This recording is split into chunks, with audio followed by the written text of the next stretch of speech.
All right. Good evening, ladies and gentlemen. It is now 5:32 p.m. Welcome to the Planning and Zoning Work Session of Monday, February 3rd, 2025. Did anyone sign up to speak on any items on the work session agenda? Yes, we have Mr. Todd Gross for zoning case 2024-358 ZC, B. Sean Hall for 2024-358 ZC, and Ron Miller as well, and James Harris and Joe Blizzard. And then for 2024-400 ZC, we have Jesus Gonzalez available, and for 2024-439 ZC, we have Mr. Jose Sosa. Okay. I understand various people have signed up for both the work session and the evening session as well.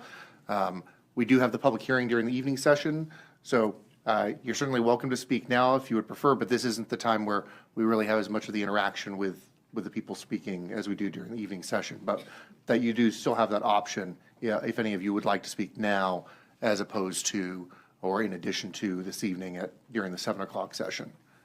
Is there anybody who would like to speak now?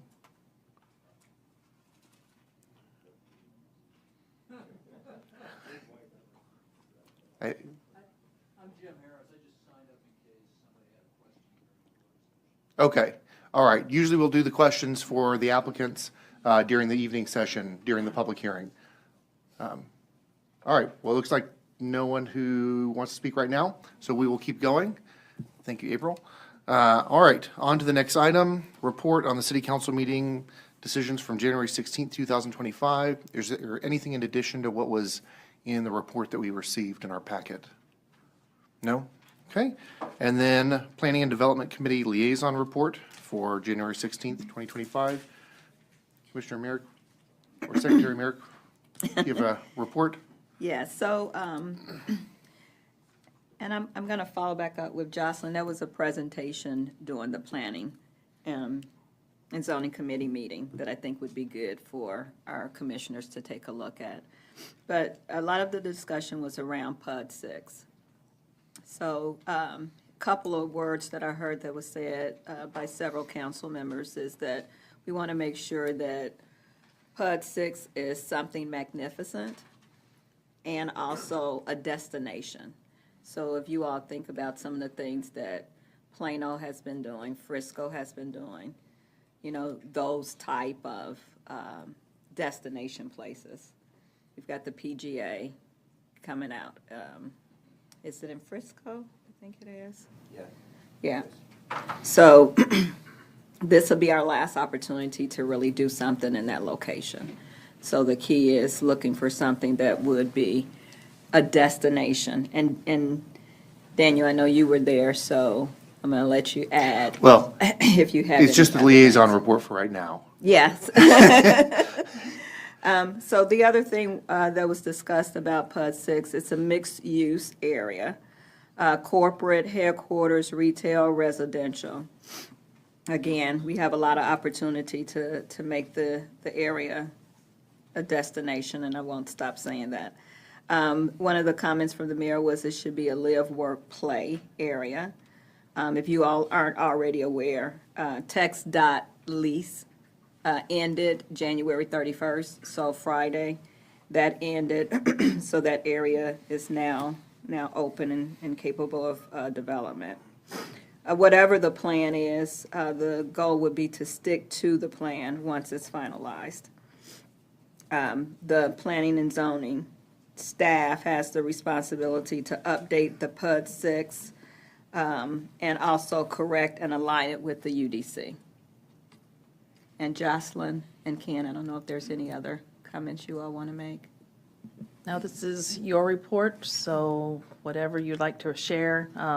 P&Z, the city manager is working on a schedule for this, and so you will receive a work session as the schedule is put together. And at that point, we'll get plenty of time to discuss Yes, it yes. in greater detail. Great. All right. Okay. That's all I have, and I wouldn't mind giving Daniel an opportunity. He was there, so if there's any other items you want. Yeah, just not on the discussion end of it, but if there's any additional comments you heard from it that would be useful for us to. For the commissioners. For us to know about of what was said. I'll just add that I guess I was a little surprised that it sounded like discussions had advanced quite a bit in terms of talking with the various owners and really trying to put together a plan that they'll then present to various stakeholders. But it's more than just feeling folks out. It sounds like there have been some meaningful discussions. So I do expect us to see meaningful presentations, to be ready for that. And I think City Council's looking to really do their diligence and hear a lot more about it. So I think there's exciting things to come. Great, thank you. All right, thank you. All right, well then let's move on to the review of the public hearing items. Okay, you have 4 items on consent. 1 item for consent approval, that's the minutes from the last meeting, and then 3 items on consent for disapproval. 3 plats, they weren't quite ready to be approved. So, any questions? Any questions on the consent agenda? Doesn't look like it. Okay.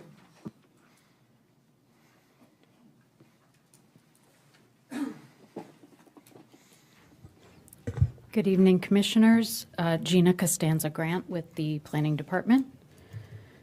And the first case tonight is 2024-358 ZC. It's located at 3751B Irving Mall. They're requesting to change the zoning from CC, Community Commercial. Also, it's within the State Highway 183 overlay, to an SP1 RAB, which is a detailed site plan for a private club that will include a card room as well as a restaurant with the sale of alcoholic beverages for on-premise consumption, also with the Highway 183 standards. The staff recommendation is denial. For public comment forms, we did not receive any in support, and we received 3 in opposition. And this is the vicinity map, or I'm sorry, the future land use map. This is the aerial view map. The area in red is the lease space in question. It's located at the southeast section of the mall, kind of right where the entrance is that would take you to the food court, Macy's, and the movie theater. And this is the surrounding zoning map. And this is a map that we put together just to kind of clarify where ownership lines are. The mall has been subdivided over the years into several different tracts.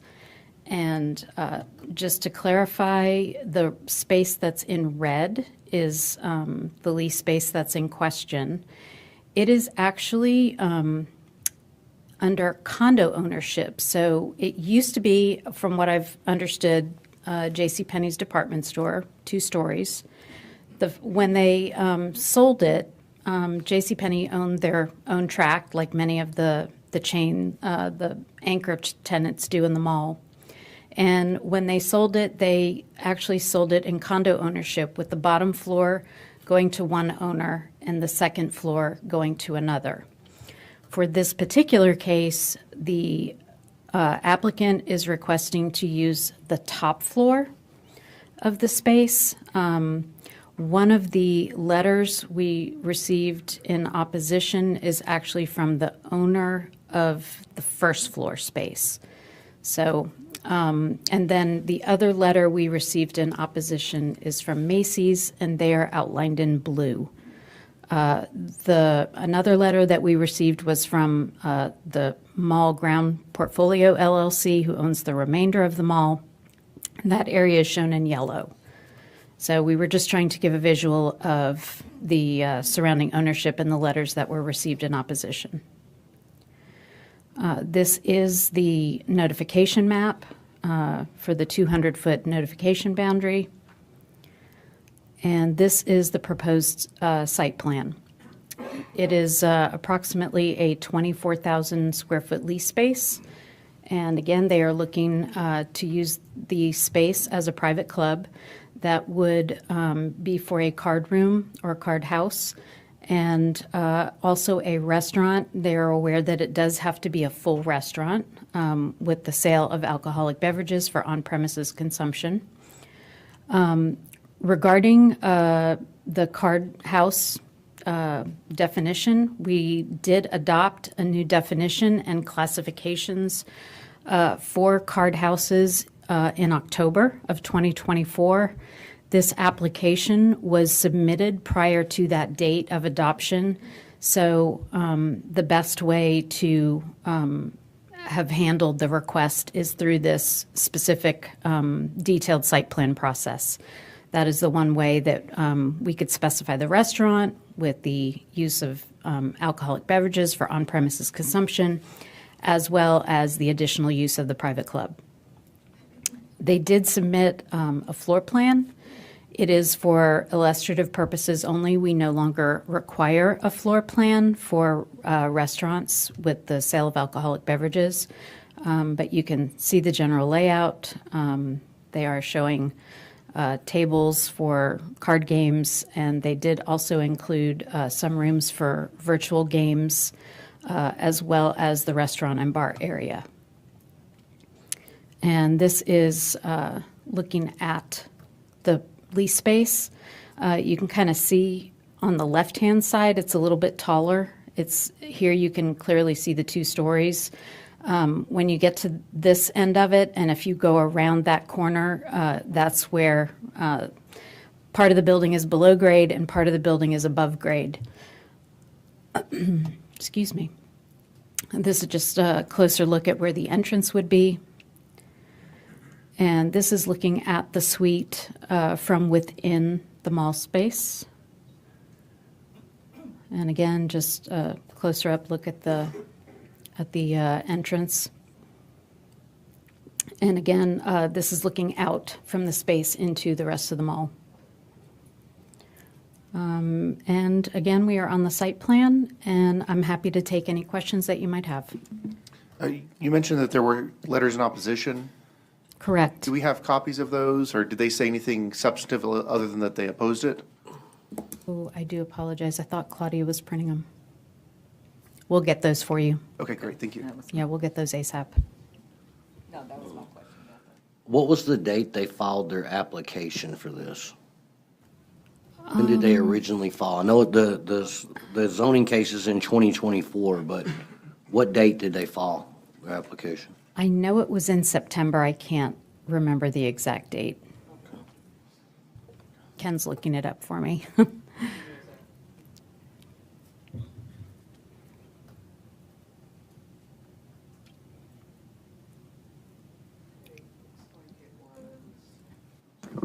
Looks like it was submitted September 20, the first information was submitted September 24th. Okay. And just to clarify, the 3 opposition letters are the 3 majority holders of the mall area? I'm not sure of the exact percentage, but they do cumulatively reach the 100% that would qualify for a 2/3 majority vote. Okay, thank you.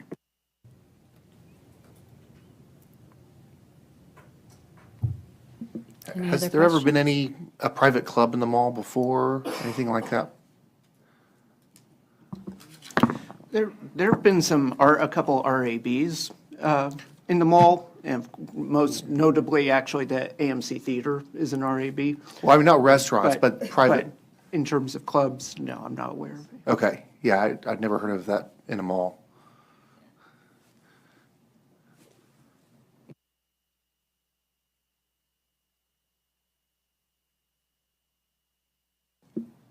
No other questions? All right, Okay. thank you very much.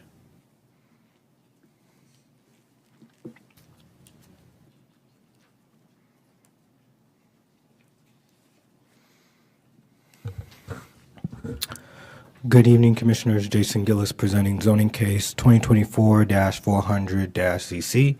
It is currently located at 2626 Yale Street, currently zoned R7.5, single-family residential 7.5, and they're wanting to rezone This SP2R 7.5 for generalized site plan, single-family residential 7.5 for carport in the front building setback. Staff finds no undue hardship, and we see no letters in support or in opposition. Here is the aerial map showing the 0.21 acre site.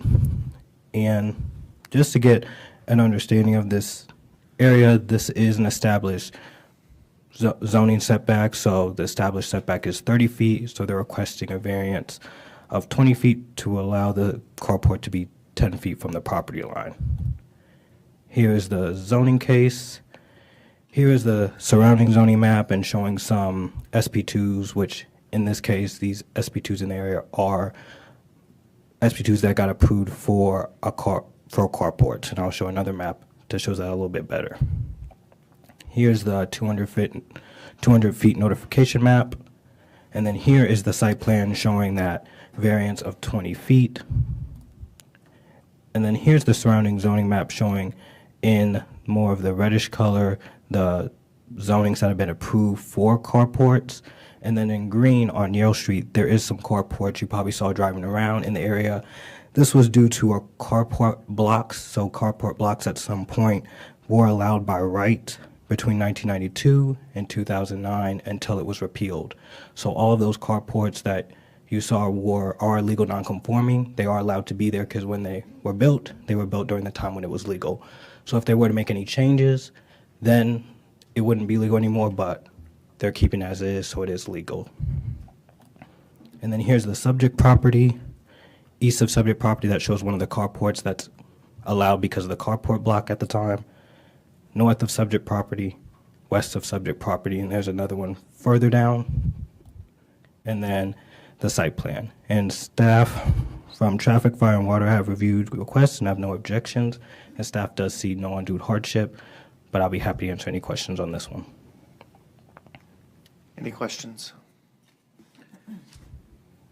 Ain't we working on some sort of carport ordinance because it's sort of a golden rule of thumb that if it meets 10 foot, we're good with it as long as it don't go over the height and certain criterias?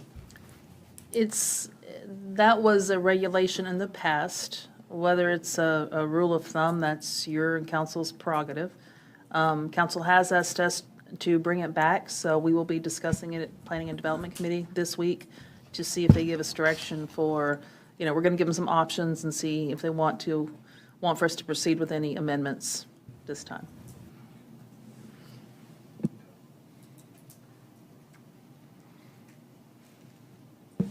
Jason, what color did you say was the ones that were from previously? Those are the ones in green. The green ones? Okay, thank you. Yeah, so there's quite a few on Yale Street and then a little bit on Withrop Street.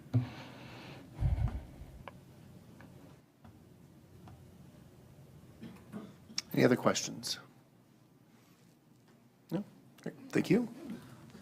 On to the next one. And so the next zoning case I'm presenting is zoning case 2024-439ZC, located at 1120 Singleton Boulevard, currently zoned commercial warehouse. They want to rezone to COU2, commercial outdoor 2. Staff does recommend approval, and we see no letters in support or in opposition. So here's the aerial map showing the 0.53 acre site, currently located off of Loop 12.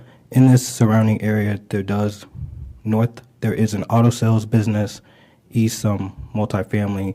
Just south, there is a single-family home, but that is zoned commercial warehouse, so that could be redeveloped to a warehouse, and then the gas station on the corner.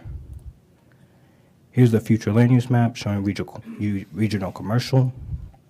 Here's the zoning showing north commercial outdoor 2, currently the site being commercial warehouse, the home being commercial warehouse, this being a commercial property for the gas station, and then east commercial warehouse with some multifamily. Here's the notification map.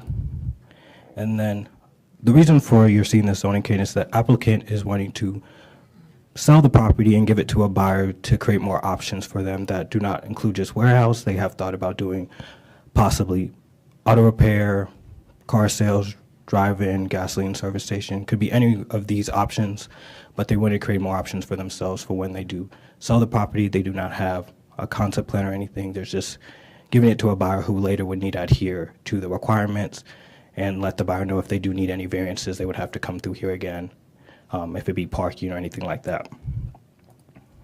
Here's the subject property from Allen Street, subject property from Loop 12. Here's east of the subject property showing that multifamily, south that one home and the gas station, and then the auto sales to the north. And then from traffic, they did state that any future development would need to apply to their full access standards, and the fire department did state that future projects must comply with the fire codes. Staff sees, since there's no variances being requested and the proposed use fits the surrounding areas as well as the comprehensive plan amendment, staff can recommend approval for this zoning change, and I'll be happy to answer any questions for this one. So this would be as a CUP?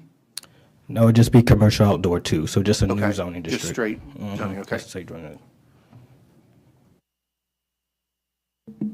Were there any oppositions to this? No opposition.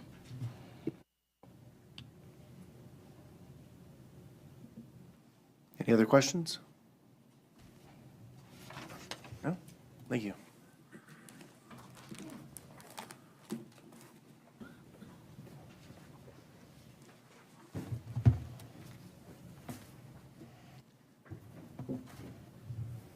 Alrighty, good evening, Haley Riddick with Planning.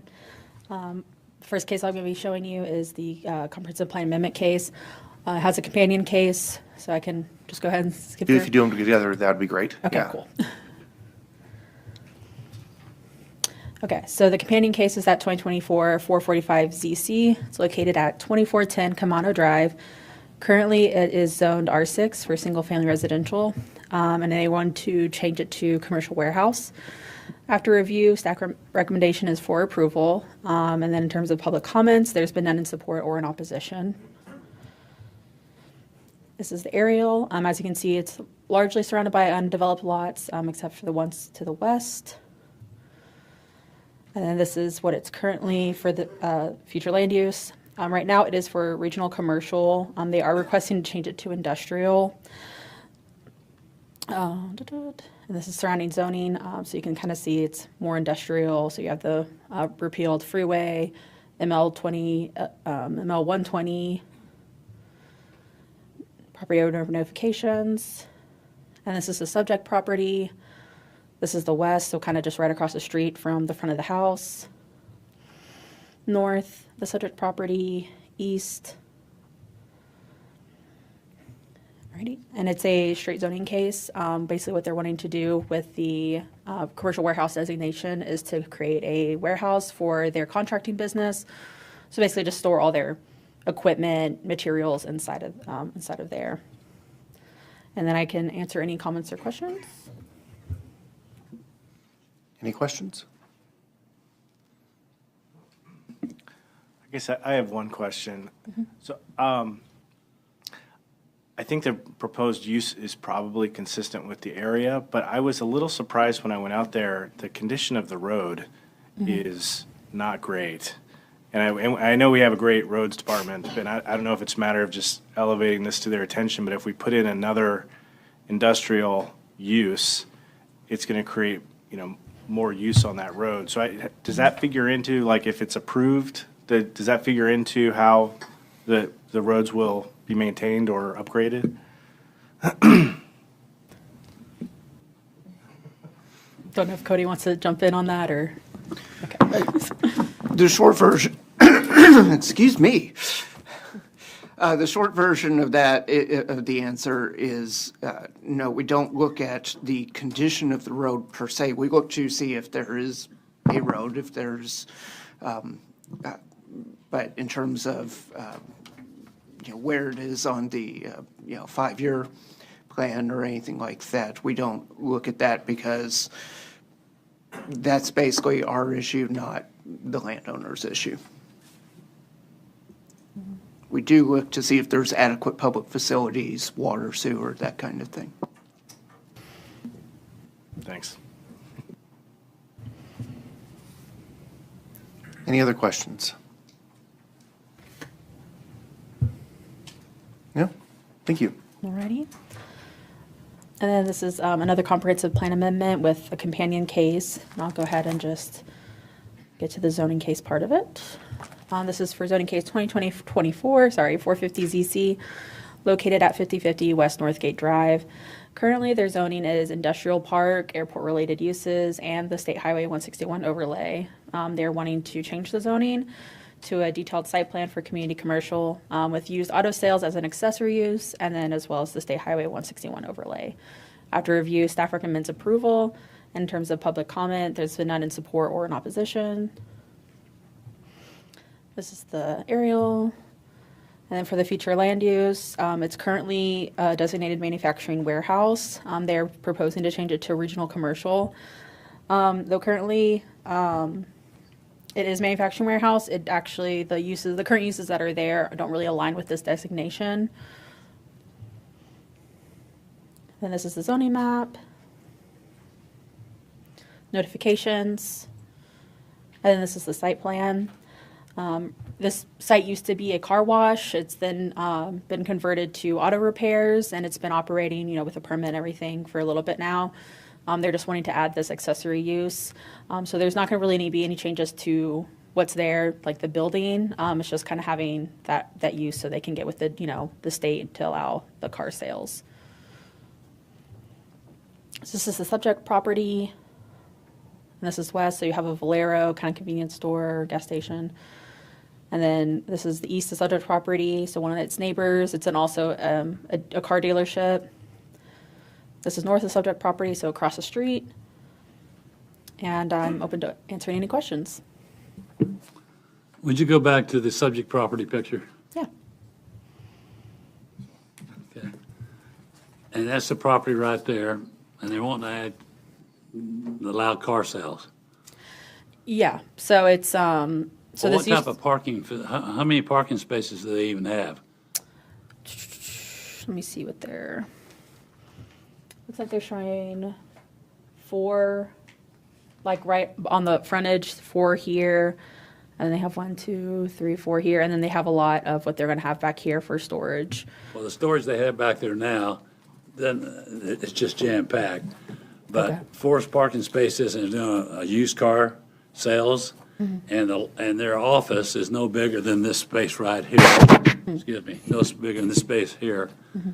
It just doesn't seem like it would be a good fit for that, what they want to do with it. Okay. Yeah, we just were kind of thinking, since it's an accessory use, if it was just trying to be a used car sales lot, then yes, but it is contingent on the auto repair. Once the auto repair goes, so does the auto sales. So yeah, how would you distinguish between the auto sales as an accessory use versus the auto sales as being the primary use?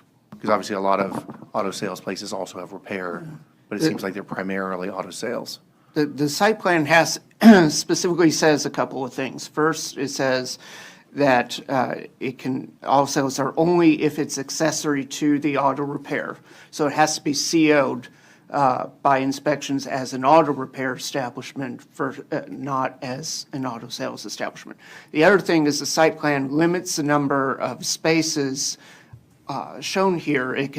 There's only 7 spaces here that could be used for display of autos that are for sale. So that's the other limiting factor. So there's 2 things on there that are kind of limiting to it. So they would never be able to sell very many autos if they could only have 7 on display at any one time. Correct. It's a pretty minor. I don't think it's 7. No, they could. This is similar to the use that was approved to the west about a year or so ago. Can't try to remember. Maybe more than that, yeah. Yeah, same owner, same thing where it's auto repair and then kind of accessory auto sales for people say, no, don't, they don't pay or whatever, so you can sell it.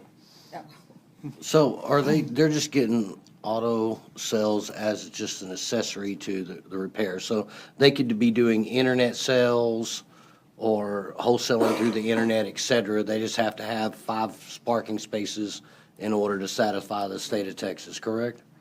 I'm not sure exactly what the state of Texas it's requirements are, 5 and they have spaces. been changing a little bit. Yeah. But they do have to be an auto repair shop as a primary use in terms of what is CO'd at the. And in terms of the city looking at that, at what point would it become the case that the auto repair was not the primary use?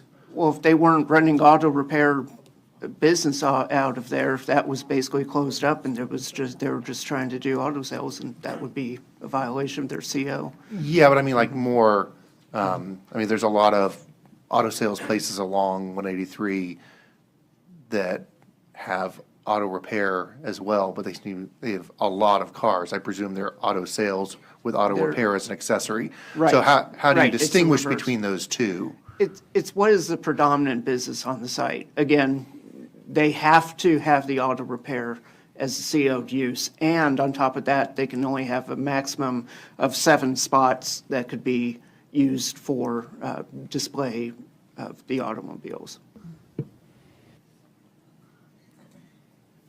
To be a licensed used car dealer here in Texas, I have a little experience with this. All they have to have is a building that has Pritchard Motors with a phone number on it, and that's all it's basically required to get your license for a used car operation. And that particular location, having driven out there and looked at it, and just doesn't make sense to me. They can probably get their license, but you've really only got like 4 or 5 spaces in the front.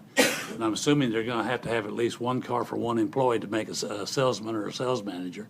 And I didn't see the auto repair in that location. It might have been next door or whatnot, but in that location we're looking, I didn't see where there's auto repairs being done. Just my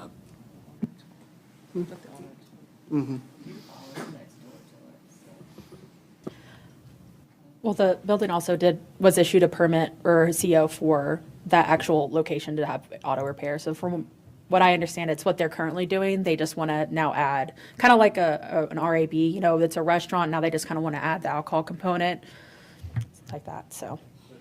Their primary business is gonna continue to be just auto repair? Yes, that'll be the primary, yes.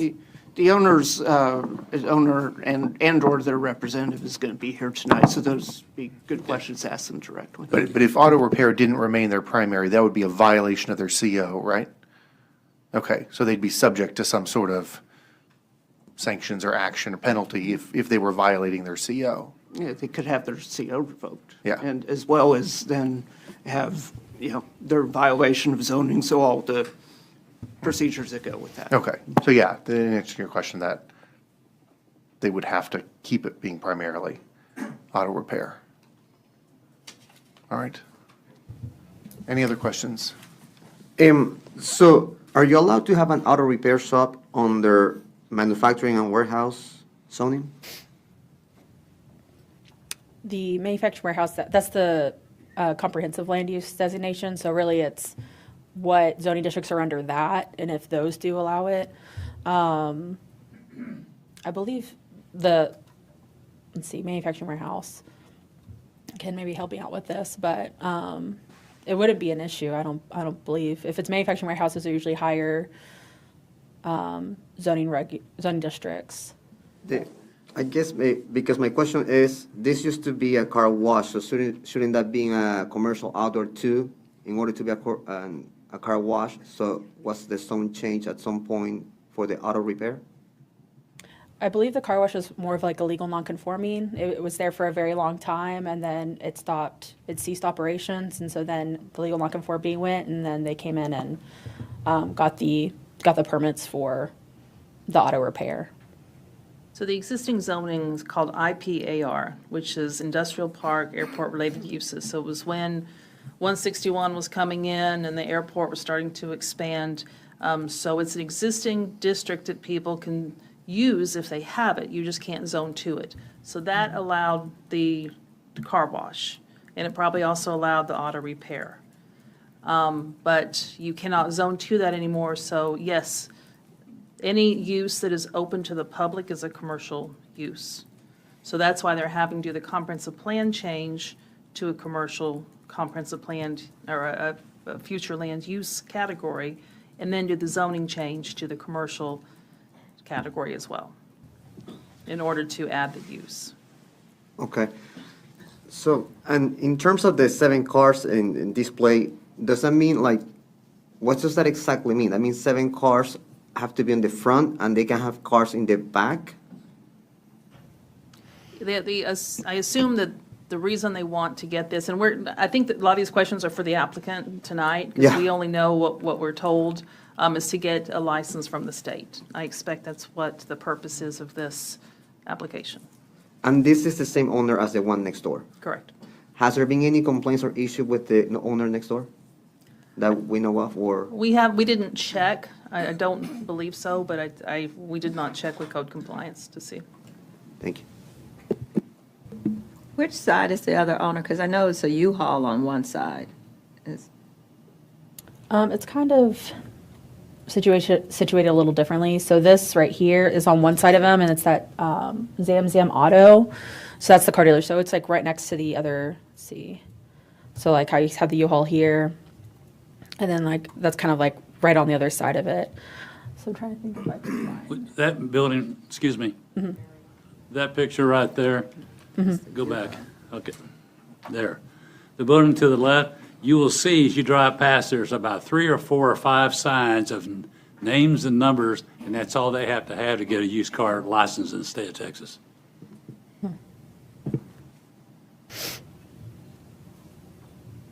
Let's see. That, and I think they have to have the zoning. They have to have a CO that permits it as well now. Yeah, it has to be able to be zoned for that. Yeah. But by the same token, there really isn't a requirement of how many spaces they have to have. Because I've had my name on one of those buildings 20 years ago, and 4 or 5 of us were sharing 3 or 4 parking spots because we never put cars there. Well, I think they've gotten a little bit tighter, at least from when I got my license. They make you have 5 spaces, you gotta have an office, you gotta have your proper Yep. signage. And a phone. Yeah, your phone, and the office has got to be a certain size, criteria, et cetera. So they're getting a little bit more strict on issuing licenses. So we're probably going to see if people want to do this. We're going to see a lot of it, but a lot of people do the internet sales. I mean, they have cars stored inside buildings and put them on the internet. I mean, that's very popular in Dallas. So we're going to probably start seeing some of this come through us. And it looks like this mattress self-storage is kind of south of the property. So I don't know if the U-Haul is associated with them or if they just have parking over here if they have access. But this building here, that's where the Zam Auto, I believe, is located. So that's kind of what that photo we were looking at a minute ago. Thank you. I just did a very quick search in code enforcement and MGO, and I didn't find anything on this property in the last basically 4.5 years. So, Thank you. Any other questions? No? Great, thank you.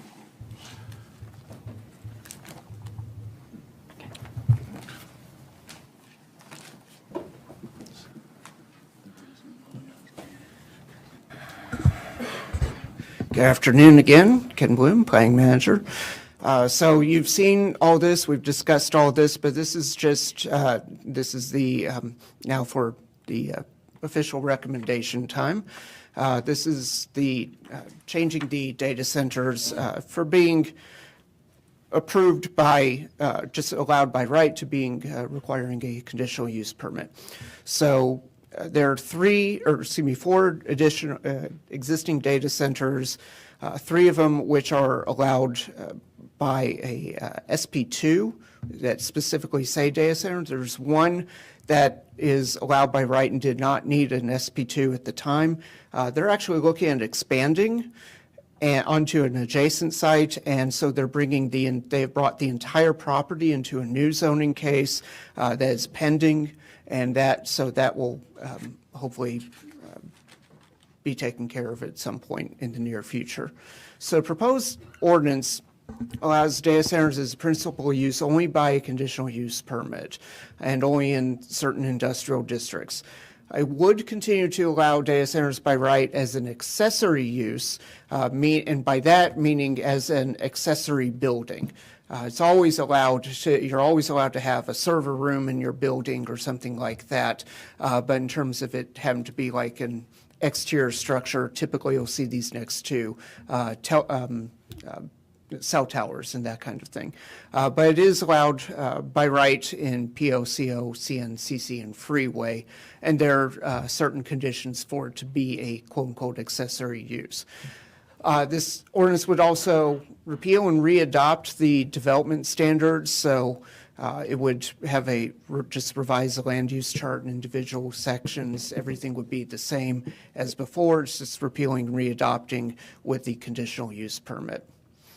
The proposed ordinance allows the data center by right in the CW, all of the ML20 light industrial districts, and the commercial park district.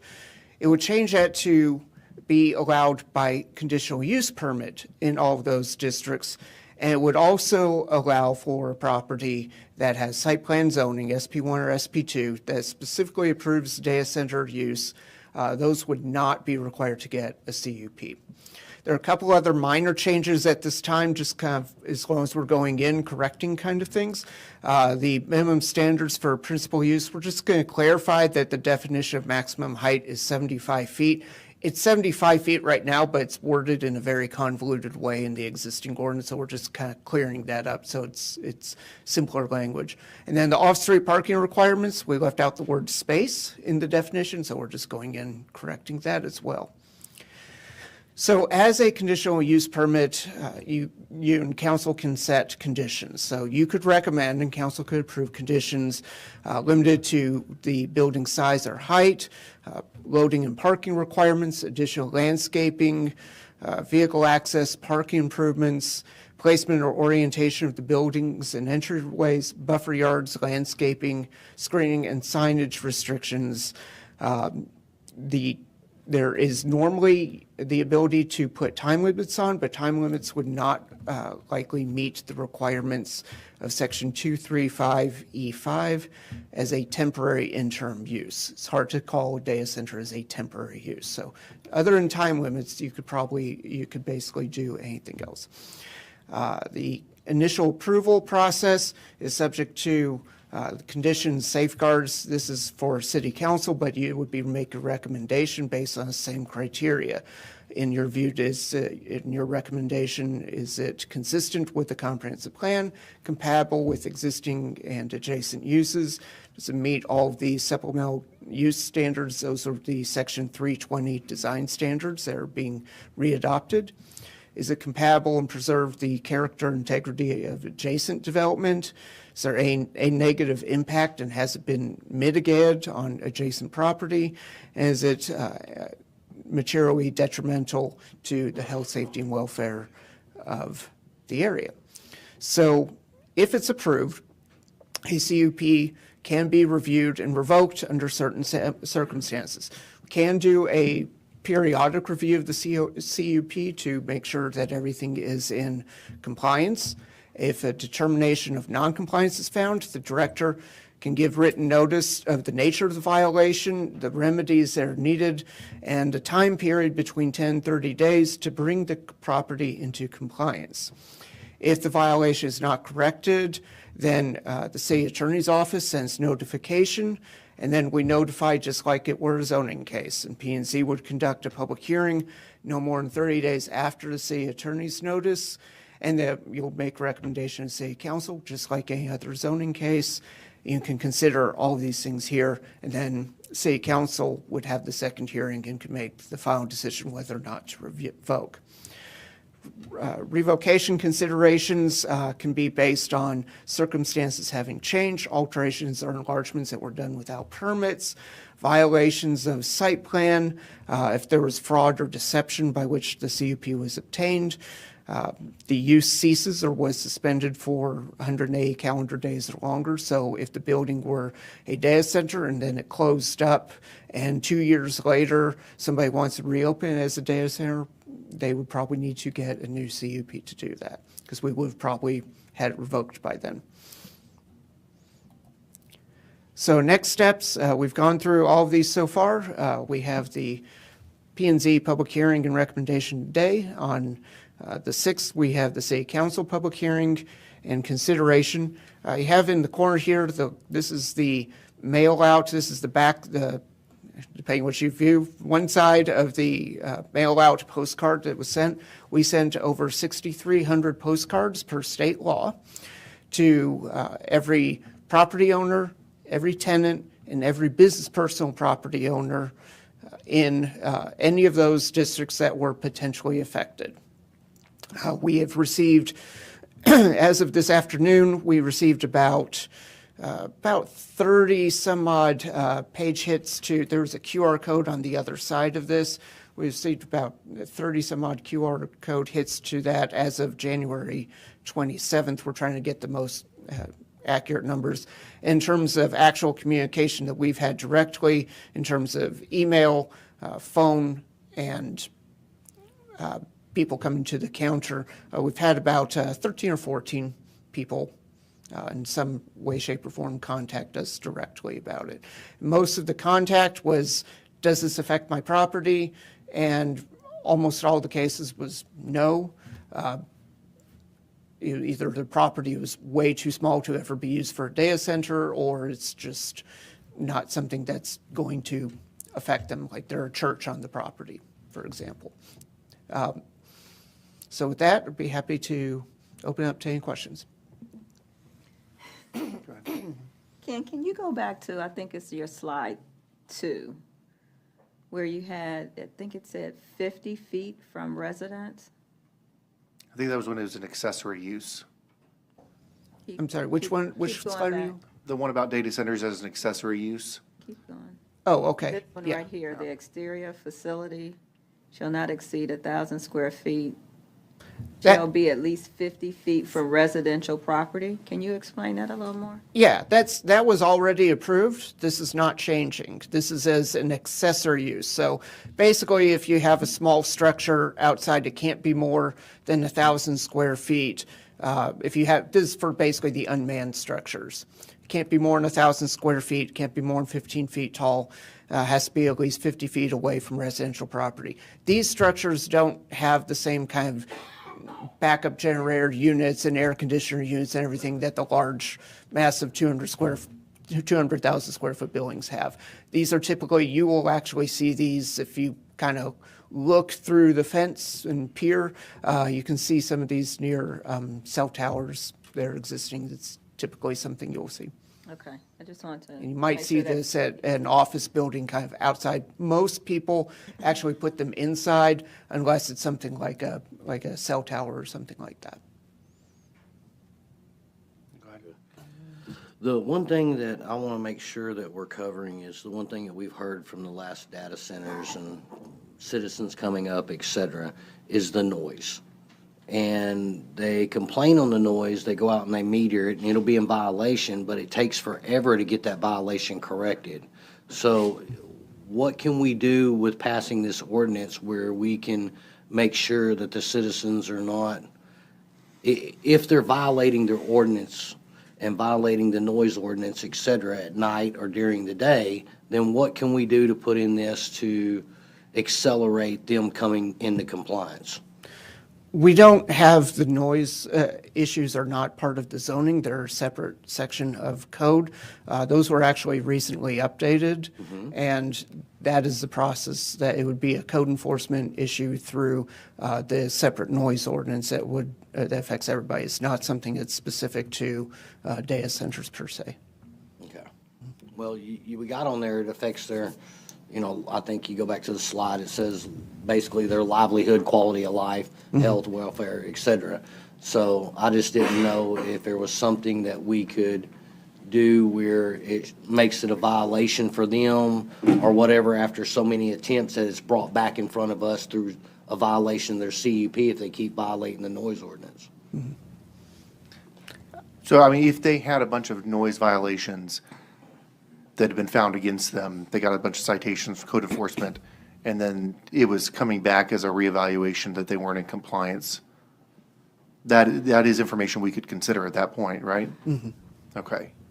So in terms of making a recommendation to revoke their CUP, we could consider that as part of the basis for recommending revoking it. Yes. Great, thank you. Just also piggybacking off of Ricky's comment, isn't that also a condition we could put in as far as like a buffer, like further buffers for the data center before they approve? So that way it could handle that type of concern, You can, and there's. recommend one? There's the 300-foot buffer is what's been approved right now. That's the requirement, no matter what, from residential minimum 300 feet. If you felt like more of that was required for the CUP, you could make that recommendation. Maybe buffer wasn't the right word, but like the landscaping isn't, a couple of those data centers had that, where like the landscaping, like trees to allow for like the noise cancellation. Do Absolutely. we have anything in place as of right now for that? Just our normal landscape ordinance, but yes, you could add additional landscaping requirements as part of a CUP. Okay, yeah. And it does require the fencing around the accessory uses ones already, Yeah, all of that's required per the Section 320, which is being readopted. but then we could recommend Go additional beyond, yes. if we thought it was appropriate. Yes, for a you could particular recommend CUP. beyond. Yeah, depending on what else is nearby or. Right, whatever exactly. those individual circumstances are to make sure it would work well for the community. Exactly. Just to follow up on that, do we have any, like, other surrounding states? Do they have anything that they typically have in place in order to kind of, like, have we done any research on that? Or, like, I know data centers are kind of a new thing, so. Yeah, we did some research with the original ordinance back in June. I think I presented that first of the year. Right. The short answer to that is, yes, you will find all sorts of things depending which state and which jurisdiction you look at. Some places, but it also depends on the issues that are affecting the particular jurisdiction. And some places have more ability to regulate certain things than we do. For example, we don't have the ability to regulate where the power lines necessarily go, and some states do. Right. So there are certain things that we just can't do. But a lot of places are starting to go to the special use permit, conditional use permit type of model. So we're certainly not an outlier in that respect. Do we typically, sorry, one last question. Do we typically, for the CUPs, is it almost just kind of like indefinitely until there's a code violation in place? Or is there like a follow-up, like, hey, we're going to approve this, but, in the condition, like 2 years from now, we kind of like relook at it to see if anything needs to further get added? I think some of it depends on what exactly is the condition for the conditional use permit. Okay, just but- case-to-case basis. It was adopted, generally with the assumption be indefinite, but absolutely where if P and Z and council wanted to set a time limit, and if it was appropriate for the use and the location, Right. you have the prerogative to set a time limit. Okay. So if there's a time limit, they are required to come back and renew. They will expire after that time. If there's not a time limit, then they're still open to the revocation and any type of nuisance issues. Okay. And that's what makes the CUB different from the SP. But still, we could recommend it, but it's still left to city council in order to approve that CUP time limit? Absolutely. Okay. Right, and you really couldn't recommend time limits with a data center because it doesn't meet a definition of being a temporary potential use. So it's permanent, it's more permanent than other kinds of things. There's much more involved in, doesn't meet the criteria for that, so. Makes sense, thank you.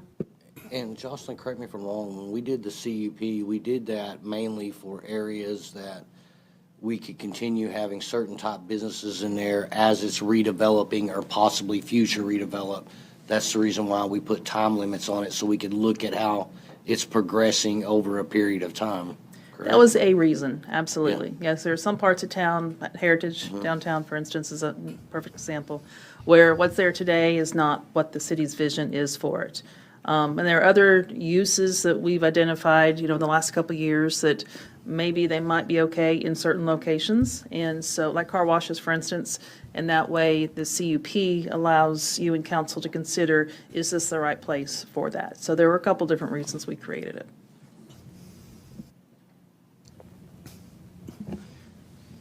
On that slide, it says property zone on SP1, SP2, specifically approved for data center. It will not be required as CUP. Is there any? Yeah, these three right here are already, and then this one is a pending application down here for this site and the adjacent site, which they're, I'm not sure if they fully purchased it or and under contract, but it's a partner site. Thank you.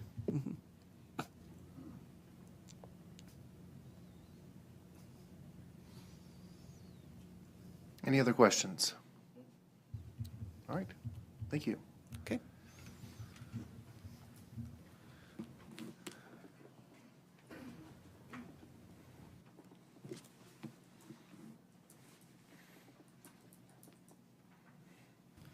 Good evening. My name is Troy Wynn, here to go over the proposed future land use updates that we looked at a few weeks ago. Do you wish to go over the land use categories? I had a quick question first. Are there any changes from what you presented to us last time? No. Okay, does anybody want him to go over the categories first or just the specific sites? Okay, I think you can skip the categories. If we have a question, we'll ask it then. Okay. The first site that we were discussing proposed change for would be here off of where Gilbert and Good elementary schools are. Proposing changing those from being traditional neighborhood to public, semi-public, to recognize that we need the schools long-term, those locations. The second site is here off of Story Road, with the location of Kincaid Early Childhood School, and also the Xander Park Apartments. Those sites are shown as transitioning into traditional neighborhood in the Imagine Irving plan. We'd like to recommend that the school remain a school for the foreseeable future, and that the apartment complex not be phased out over time either. The apartment site being having scored highly in sites that should be retained for mid-density housing. Third site is Markland Street, which the Imagine Irving plan designated as traditional neighborhood. It's actually already developed as zero lot line, which would be a compact neighborhood category. So we'd like to preserve that existing density. If there's any redevelopment, just keep it at that level. Then adjacent to Hackberry Creek, there were 3 single-family parcels that were accidentally flagged as part of the park. Would like to flag those as traditional neighborhoods, recognizing the fact that those are actually houses. Likewise, in the multifamily development at Woodwind Apartments up here on Country Club and Broadmoor Apartments, some of the condos were flagged as compact neighborhood. It actually should be mid-density residential. So I'd like to get that corrected. Up off of La Vida, there was a flip-flop of some of the uses on the Imagine Irving map. We've got a church site, an elementary school that was flagged as a compact neighborhood. We'd like to mark that as public, semi-public. And then we have a set of townhomes that were marked as mid-density residential, an apartment complex marked as compact neighborhood. We need to get those two flip-flopped to correctly reflect what's there. Then over here off of Pioneer, we've got a single-family traditional neighborhood area that was not noticed when we were doing the Imagine Irving mapping. and it was split between mid-density residential and the cemetery use next door. Would like to go ahead and mark that as a single-family neighborhood for the long term. Then off of Rue de Ville, this here is a group of townhomes. It was flagged as mid-density residential. Would like to mark that down as compact neighborhood to reflect that the townhomes should remain there as individually platted lots. Off of Bethlehem Street, this here is a strip of townhomes that was inadvertently marked as regional commercial. Like the commercial sites next to it, would like to go ahead and mark those as remaining townhomes long-term. Up here off of 635, on the backside of where Target is, off of MacArthur, there's a collection of retail establishments that were marked as compact neighborhood, similar to the land next to it on the other side. But it's actually part of that larger shopping center. Would like to mark that as regional commercial for the long term, not encourage it to be transitioned.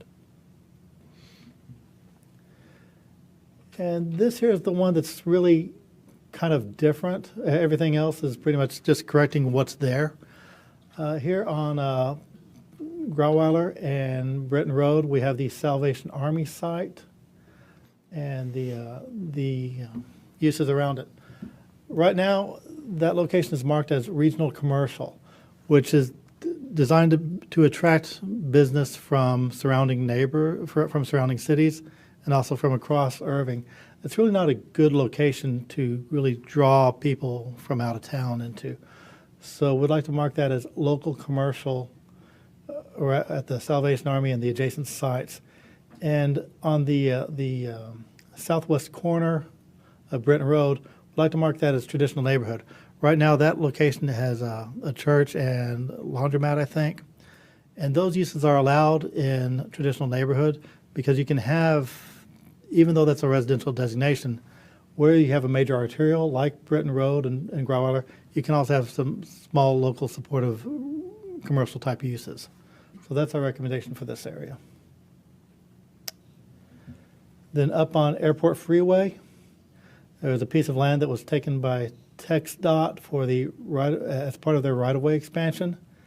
And in case that, when it was taken, we didn't have a future land use category in the Imagine Irving plan assigned to it. So we'd like to bring that in under regional commercial in case it ever goes back onto the private market once TxDOT is ready to let go of it. And those are the sites that we'll be looking at tonight. Any questions? So for this last one, will you clarify just a little bit? So this is just for the comprehensive plan, correct? This Right. is separate to like what it's actually zoned for, or like what it's zoned for Right. publicly? Right. Yeah, the future land use plan tells us what kind of zoning decisions we may support for it, but doesn't actually change the allowable uses on a site. And right now, it's not zoned. It is zoned SP2 for professional office at the moment. So if that were to become a tax parcel again, right now it's not even a tax parcel. Oh, okay. If it were, because it's state right of way. So if that were to be sold off by TxDOT and someone were to come in and want to do something with it, would rather it be a regional commercial type use, some sort of business that draws people in from neighboring cities instead of necessarily an office. Okay, So thank you. But currently, there's nothing on that site. it's cleared.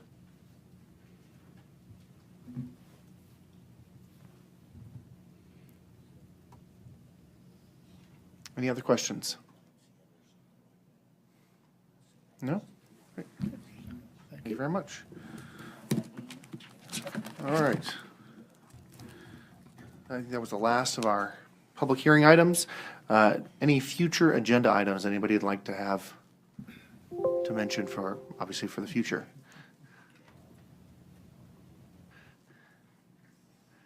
No? All right. Then the work session is adjourned at 6:36 p.m. and we will meet in the other room at 7. Thank you very much.